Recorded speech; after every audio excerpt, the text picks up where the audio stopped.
आप सभी? मुझे आशा है आप सभी अच्छे और प्रसन्न होंगे।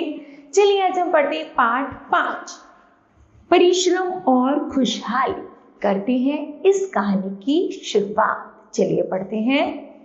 सर्दियां आ गई थी। चुन्नू खरगोश को धूप सेकने में अब बहुत मजा आता था। वह दिन भर धूप सेकता।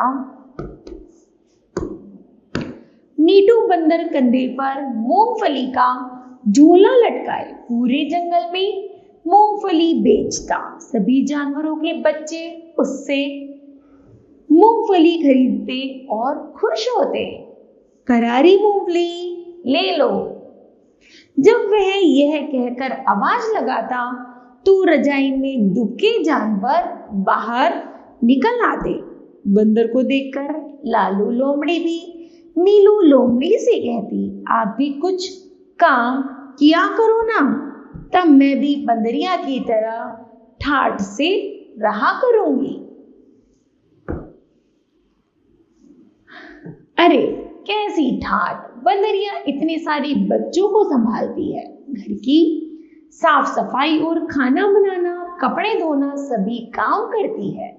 नीलू लोमड़ ने कहा, तुम्हें तो सारी खूबियां दूसरों की पत्नियों में ही दिखाई देती हैं, जैसे मैं तो बिल्कुल निकम्मी हूं। यदि तुम भी बंदर की तरह धन कमा कर लाओ तो मैं भी सब कुछ करूं।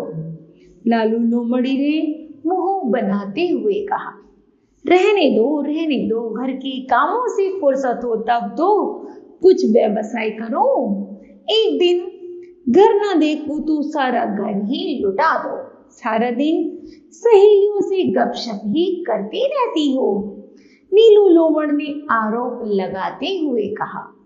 यह सुनकर लालू लोमड़ी को क्रोध आ गया और वह बर्तन पटकने लगी। ठीक है,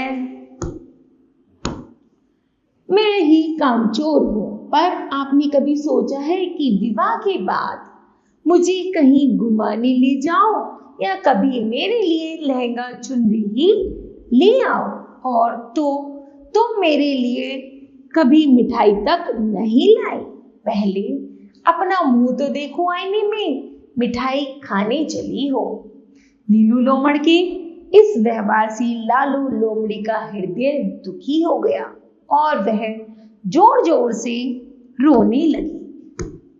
अब लोमड़ पछता रहा था कि उसने कटु वचन कहकर व्यर्थ में ही झगड़ा मोल ले लिया।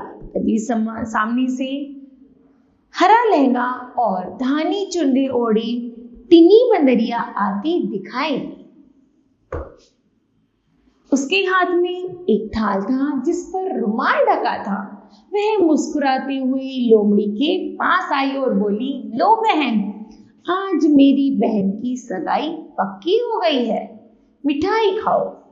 याद रखना रविवार को हमारे घर पर ही सब रस्में होंगी।